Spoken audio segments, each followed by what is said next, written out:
Hey everyone, hope you're having a great day and welcome to the channel. So today I've got something I'm really excited about and I've been really wanting to put into one of these carts. So if you've watched my channel for very long, you know that I put a couple of the Navitas 600 amp, 500 kilowatt motor systems into these EasyGo TXTs, and they're awesome. I really don't have any complaints with them. I'll do around 35 miles an hour on a 48 volt setup, about 47 to 48 with a 72 volt setup, and I've had a lot of fun with them. But then recently, Alltrax released their AC1 kit, and I was able to get one for this EasyGo TXT, and so I'm really excited to get it installed into this cart and see kind of how it compares to the Navitas, where it might be better, where it might be a little bit worse, and to see if maybe Alltrax has been able to up the game over what Navitas already has out there. So let's open up these boxes and take a look at what this AC1 kit actually comes with. All right, so here's everything that comes in the two boxes. So right here, this has the AC1 roll detect bypass kit. I'm not exactly sure how this goes together yet, but once I get to that point, I'll hopefully figure it out. This has the solenoid mount, which is really nice because on the Navitas you don't get anything to mount the solenoid. You're kind of left just figuring out where you want to put it. Also, some wire loom, different hardware in there. You have the instruction manual here. Right here is similar to the on-the-fly that Navitas comes with, but you have your three different modes, the in, 1, and 2, and then also your regen setting, which is nice to be able to change things without having to go into the controller itself and adjust things. Then right here in this box is the controller. So right there's the controller, some hardware. Right here, which is really cool, it comes with all of the motor wires to attach the motor to the controller. That's also another thing that Navitas does not include in their kit. You're responsible for finding your own wires for the motor. Also does have your positive wire that I believe should go from the solenoid to the controller itself.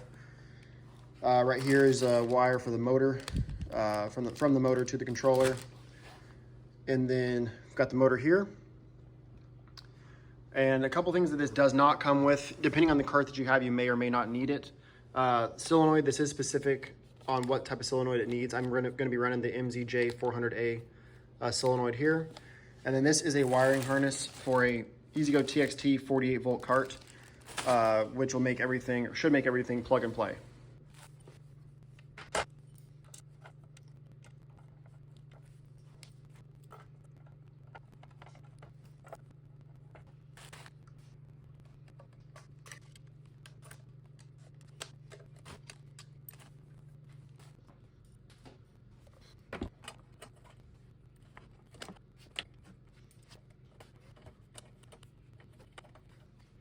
All right, so right here's the solenoid bracket, and it mounts right in here, kind of like that. See that? On the 48 volt carts, the solenoid is already mounted on the floor in here, so you can reuse the original mounting bolt holes, and they do provide bolts and washers, or bolts, nuts, and washers to install it that way. But since this did not have the solenoid mount already on the floor, they also include these self-tappers that you can use to just put it where it's supposed to be, and it makes it pretty simple.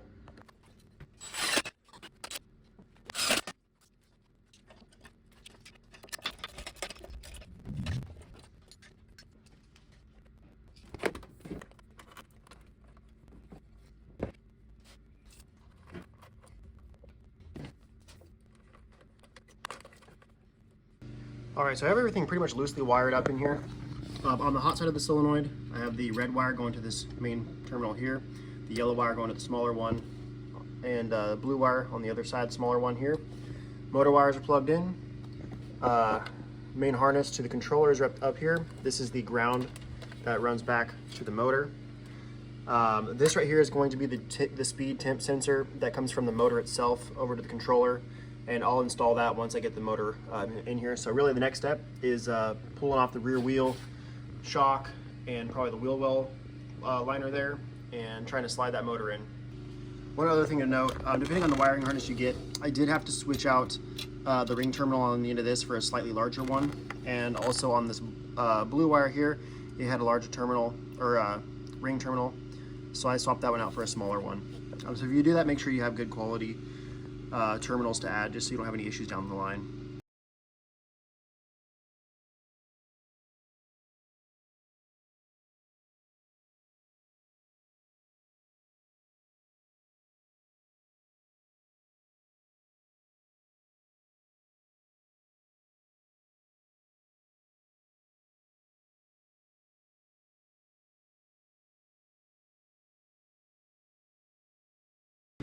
All right, so I got the whole motor installed. It was actually a lot easier than I was expecting because I was able to remove this battery tray. On my other carts, I can't, or not battery tray, motor cover. My other carts, I don't have this where I can remove it. All I did have to remove though was the shock on this side. And then I was able to slide it in. The shock did not give it enough clearance to slide in with it being on there. But all the wires connected. Motor, the speed and temperature wire connected. Also connected those over here into the controller. And then this right here is the ground that's just hooked up to one of these the motor mount bolts. So now really I'm on to installing the batteries, and what I'm going to use for the batteries are these big battery Eagles that I've had for a few years now. They're great batteries. At least I've had a great experience with them so far. I've got 4 of them, 30 amp hours each. So I believe they are 80 amps continuous power. So I should have 320 amps of continuous power, and I believe peak of 160. So I think I'm 640 amps of max power for 6 seconds. So that really should give me enough to really test this controller out and see, you know, what it's capable of. I shouldn't be limited by the batteries themselves. So I'll get these installed and then we'll keep on going. All right, so all the batteries are in now, and I put them kind of in this orientation so I can do a 12 volt battery later on in here along with the onboard chargers. Leave me a little more space there. So now the last thing really for the wiring, minus like the F and R switch and key switch, is gonna be the pedal. And this is a pedal out of a series cart. And what I'll be doing, you can wire this into the 48 volt harness by just cutting off the ends and doing like butt connectors or something. What I'm gonna do is just swap out the wiring for a harness that fits directly into the 48 volt harness. That should make everything pretty simple. All right, all the wires are now swapped in here. It's all color coded, so it's pretty easy to swap it out. And then now you have the correct connector to plug into the 48 volt harness. All right, so it's been a few days since doing the last little bit of wiring, and it is all finished now as far as like being functional. It's not cleaned up because I do plan to move this into another cart to test it with a 72 volt setup. But for now, just for testing purposes, this is how I have it set up. One mistake I did make on the solenoid down here, it's kind of tough to see, but the yellow wire and then the blue wire, I had them flipped originally, so now they're wired in properly. So on the incoming power, you have the blue wire. On the outgoing power into the controller, you have the yellow wire, and it now functions. Also, I did get this programmed, and you can use this port right here.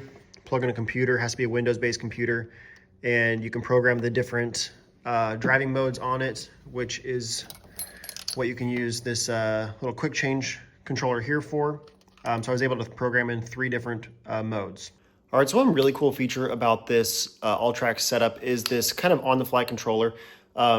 It's similar in a way to the Navitas controller, but you don't have the 3 different dials for the acceleration, top speed, and regen. You can just program in modes to it. And depending on what you're wanting to currently drive, you can just set it to that mode and all your settings are already put in, and then you can adjust the regen on the fly.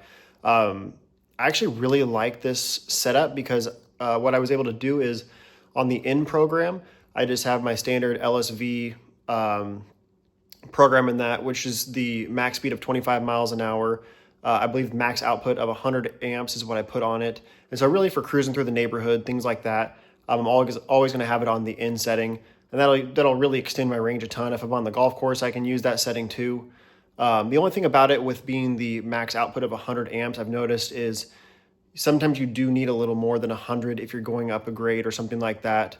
So you would have to turn it up a little bit. So I might adjust that and maybe move it to 150 or so.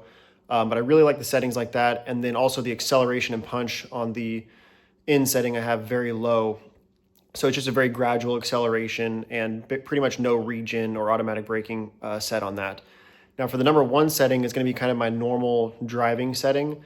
So I set that to pretty much max speed that the controller will output. But I did do a maximum of 200 amps of output and a little bit of a slower acceleration than what the controller is capable of, just so that when I'm out driving, I'm not just burning through my battery capacity because it's accelerating really hard every single time. It's more of a gradual acceleration still. And then on the 2 setting, I pretty much set that to just be as crazy as this controller will allow the cart to be.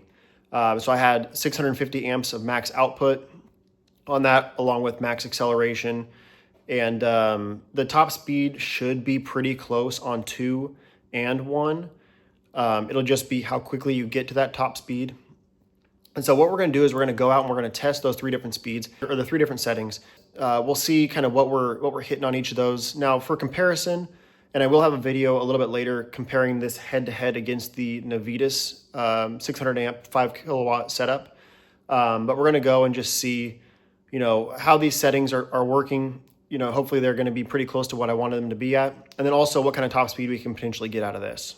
So we're going to go out, start on setting in, and then we'll kind of turn it up from there and see what it does.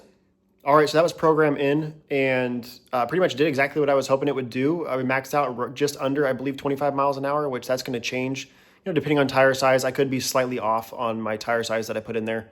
But really, slow acceleration, no regen, and pretty much what I want for driving through the neighborhood. I do like that setting. I might turn it up a little bit, but I still like that setting. Let's see how this setting number 1 does.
All right, so setting number 1, I really like it. It accelerates pretty hard. It does not wheelie. I hit, I believe, 38.5 miles an hour, somewhere in there, which is pretty significantly faster than my Navitas setup. My Navitas setup typically will hit 35, maybe 36, but that's also with larger tires. So it'll be interesting to see when I do put larger tires on this, how that speed changes, whether it goes up or down. So let's flip it up to setting 2 and see what this thing does.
Well, all I got to say is holy crap. This Alltrax setup is honestly violent. It is unbelievable. The acceleration that I'm getting out of 48 volts. My top speed was just shy of 40 miles an hour. I do have a friend that has played around a little more with the settings, and he does have 20-inch tires, and he's hit, I believe, 45 miles an hour on flat ground, which is crazy. I mean, I chased hitting 40 miles an hour for so long on my Navitas setup that I eventually just went to 72 volts, because the only way for me to finally hit 40 miles an hour was to either re-gear the rear end, which really robbed a lot of low end torque, or go to 72 volts. And so that's why the cart over there is 72 volts. That thing right now is maxing out around 48 miles an hour, and I'm only about 8 miles an hour shy of that, so I can't even fathom what this thing will do at 72 volts. As far as acceleration goes, I mean, I think it accelerates harder than my 72 volt cart. I've never had a cart accelerate that hard on stock 48 volt.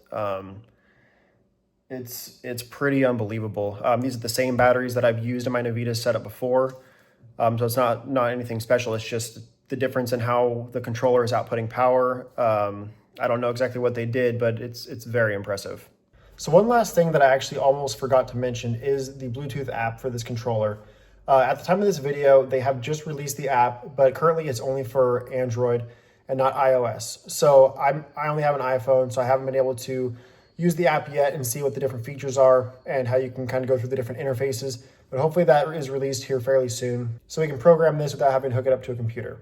But that's going to pretty much do it for this video. If you're interested in seeing how this AC1 kit performs in my 72 volt cart, make sure you're subscribed so you don't miss out, and I hope to see you guys again in the next one.